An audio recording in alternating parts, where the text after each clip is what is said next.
আসসালামু আলাইকুম। চিত্তপুরী কৃষি আঙিনা থেকে কথা বলছি। কেমন আছেন সবাই? আশা করছি অনেক অনেক অনেক ভালো আছেন। দুদিন আগে একটি ভিডিও আপলোড করেছিলাম। আমার ছোট্ট শখের খামারের প্রাকৃতিকভাবে লালন করা কিছু গরুর ভিডিও দিয়েছিলাম। অনেকেই গরু পছন্দ করেছেন, কিন্তু দামের ব্যাপারে অনেকেই বলেছেন যে লাইভ ওয়েটে দিলে ভালো হয়। আসলে বিষয়টা কি, আমি যেভাবে লালন পালন করেছি, আমি ওয়েট বাড়ানোর জন্য সে সকল খাবার আসলে আমি দেইনি, যে কারণে লাইভ ওয়েটে আসলে আমার প্রতিটি গরুতে যে খরচা হয়েছে সেটি আসলে হিসাবে মিলাতে পারছি না। এরপরেও অনেকে স্বাচ্ছন্দ্য বোধ করে যেটা কত কেজি আছে, কত টাকা দাম হতে পারে। তো যাই হোক, আজকে লাইভ ওয়েটে কত টাকা রাখলে মোটামুটি আমার চালান ঘরে আসে সেটি আপনাদের জানিয়ে দেব। কেউ যদি পছন্দ করেন, যদি আপনাদের হিসাবে নিকাশে পড়ে, তাহলে আপনার পছন্দের গরুটি সংগ্রহ করবেন।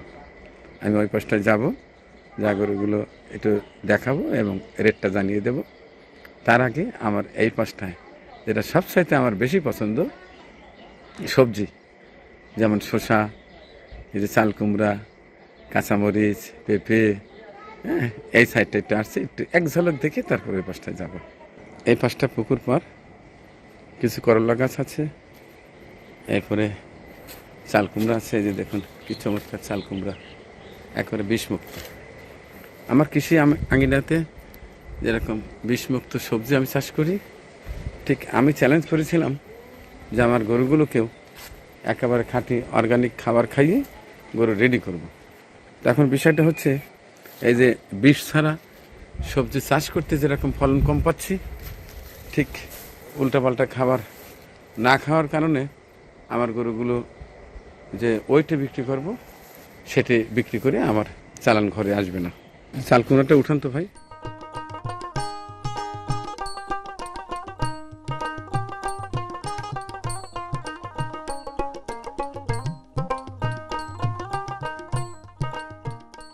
মাশাল্লাহ, আমার তো হয়ে গেছে। হ্যাঁ, আজকে আমাদের চলবে, বেশি দরকার নেই, নিয়ে যাও। এই হচ্ছে ধুন্দুল গাছ, আবার নতুন করে লাগিয়েছে, উঠছে। এই পাশটায় আছে পেঁপে গাছ, এই যে কিছু আসছে। আমার অল্প আসুক, আমি ভালো চাই, অল্প খাবো, ভালো খাবো, আমার বেশি দরকার নাই। আমি ঠিক ওই ফর্মুলাতেই আমি গরুকে লালন পালন করছি, যে কারণে প্রতি বছরই আসলে হিসাবে মিলাতে পারছি না। আমি একটু দেখি, এই যে গরুগুলো খাবার খেয়ে রিল্যাক্সে ঘুমাচ্ছে। এই পাশটায় কটা একেবারে খাঁটি দেশি গরু আছে। যেভাবে খাবার খাওয়ায়ে, যেভাবে লালন পালন করে গরুগুলো রেডি করা হয়েছে, সত্যি কথা বলতে কি এবারও আমি রেটের হিসাব মিলাতে পারছি না। দেখুন সবাই রিল্যাক্সে ঘুমাচ্ছে, রিল্যাক্সে ঘুমাচ্ছে। আসলে ওই কথাই, এই যে আমার সবজি গাছের সবজি তেমন হয় না, অনেকে এসে পরামর্শ দেয় যে মানিক ভাই, এখন আবহাওয়া এমনই হয়েছে, বিষ না দিলে হবে না। ঠিক গরুগুলো ঠিক এইরকমই, মানে এদের খাবারও পরিবর্তন না আনলে তেমন গেইন হয় না।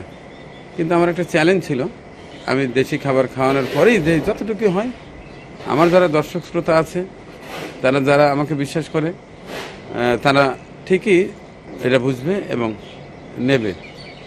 কিন্তু বিষয়টা আমার কাছে খুব খারাপ লেগেছে, দুঃখজনক হলেও সত্য যে মানুষ শুধু ওয়েট দেখে। ওয়েটের ব্যাপারে একটা কথা না বললেই নয়, অনেকেই হয়তো রাগ করবেন মানিকের কথায়, তবু আমি সত্যটাই বলছি।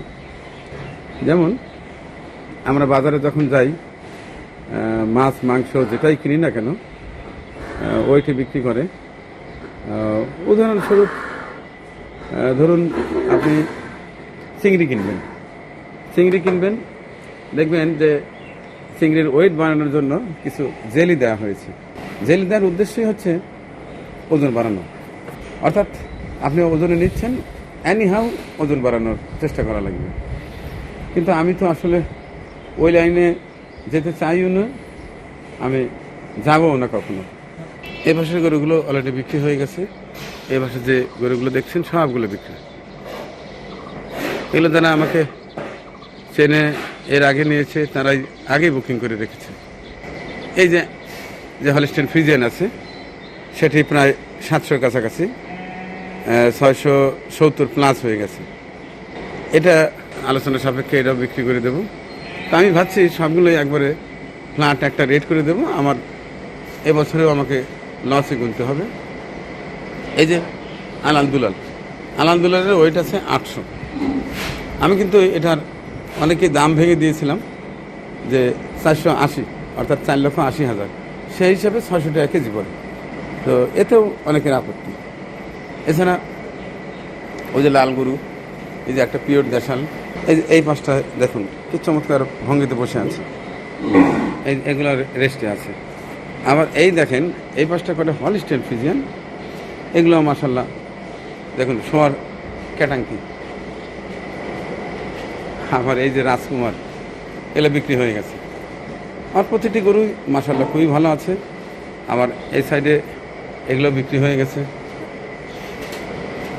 এগুলো কিন্তু সব ঠিকাতেই বিক্রি হয়েছে।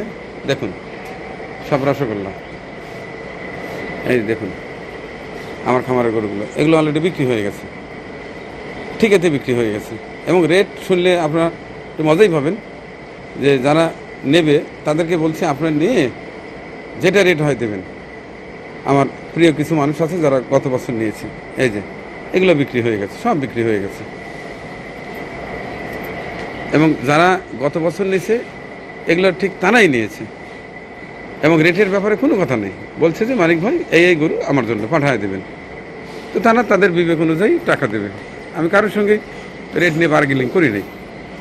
এই পাঁচটায় আছে আর 20টা গরু। এই 20টা গরু বিক্রির জন্য আমি সেদিন একটা ভিডিও দিয়েছিলাম। প্রতিটি গরুই কিন্তু আমি বের করেছিলাম যে দেখে দেখে আপনারা চয়েস করে আমাকে ফোনে জানান।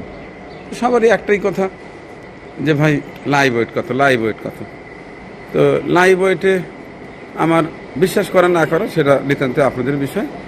আমি হিসাব করে দেখলাম 550 টাকা করে বিক্রি করলেও আমার লস যাবে। তো যাই হোক, এখন বিভিন্ন জায়গায় বিভিন্ন রেটে বিক্রি করছে, কেউ 550 টাকা, কেউ 600, কেউ 650, 680। কারণ আমি সারা দেশের খবরই জানি। আমি যেহেতু খামারে একেবারে সময় দিতে পারছি না, সেহেতু একটা রেট ভেঙেই দেই যে এই রেট হলে মোটামুটি আমার চালান বাঁচবে। সেক্ষেত্রে আমি চিন্তা করেছি 575 টাকা কেজি যদি আপনারা দিয়ে আমার গরুগুলো নেন, তাহলে আপনারাও ঠকবেন না, আমার মোটামুটি চালানটা বাঁচে আর কি। তো বন্ধুরা, যারা মানিক ভাইকে বিশ্বাস করেন, মানিক ভাইয়ের হাতে লালন পালন করা একেবারে চঞ্চল গরুগুলো সংগ্রহ করতে চান, তারা যোগাযোগ করবেন ফোনে অথবা সরাসরি। 575 টাকা কেজি হিসাবে যে কোনোটা চাইবেন দিয়ে দেব। এখন লাভ লস কতটুকু হবে সেটা একমাত্র আমি বুঝতে পারছি। এরপরেও বাজারের সাথে থাকতে হবে। 575 টাকা রেট দিয়ে গরুগুলো সংগ্রহ করতে পারবেন। আশা করছি ঠকবেন না। যদি মনে করেন যে না বেশি হচ্ছে, এরপরেও মানিক ভাইয়ের হাতের গরু কেমন জবাই করার পর বুঝবেন। তো এটা ক্যামেরাম্যান সব কাজে গেছে, এডিটারের কাজে গেছে। আমি আমার মুঠো ফোন দিয়ে এই আজকে খামারে একজন লোক আসছি, সময় কম, এখন চলে যাব কাজে। যেহেতু আমি থাকতে পারছি না, আমি বিভিন্ন জায়গায় ঘুরে বেড়াচ্ছি, কার খামারে কার গোয়ালে কী সকল গরু রেডি হয়ে আছে, যে কারণে আমি সময় দিতে পারছি না। আপনারা যে কেউ চাইলে এসে অথবা ফোনে যোগাযোগ করে 575 টাকা কেজি হিসাবে আপনারা নিয়ে নেবেন। একেবারে নেওয়ার সময় ফাইনাল ওয়েট করে দাম পেড করবেন। এর আগে কোনো গরুর যদি পছন্দ হয় সরাসরি যোগাযোগ করে ট্যাগ নাম্বার উল্লেখ করে বুকিং দিয়ে দেবেন। তো বন্ধুরা, দেখা হবে আরেকটি চমৎকার ভিডিওতে। মুঠোফোনে ভিডিও তেমন একটা ভালো হয় না, একেবারে লাইভ দেখানোর মতো দেখালাম, র ফুটেজ যাকে বলে। আমার জন্য দোয়া চাই, পৃথিবীর সকল মানুষের জন্য দোয়া করছি এবং আগাম দোয়া করছি প্রত্যেক মুসলিমের কোরবানি যেন মহান আল্লাহ কবুল করে নেন। আমিন। আল্লাহ হাফিজ। আমাদের পরিবেশনা আপনাদের ভালো লেগে থাকলে শেয়ার করে অন্যকে দেখার সুযোগ করে দিন। আরও নতুন নতুন ভিডিও পেতে চ্যানেলটি সাবস্ক্রাইব করে সঙ্গেই থাকুন।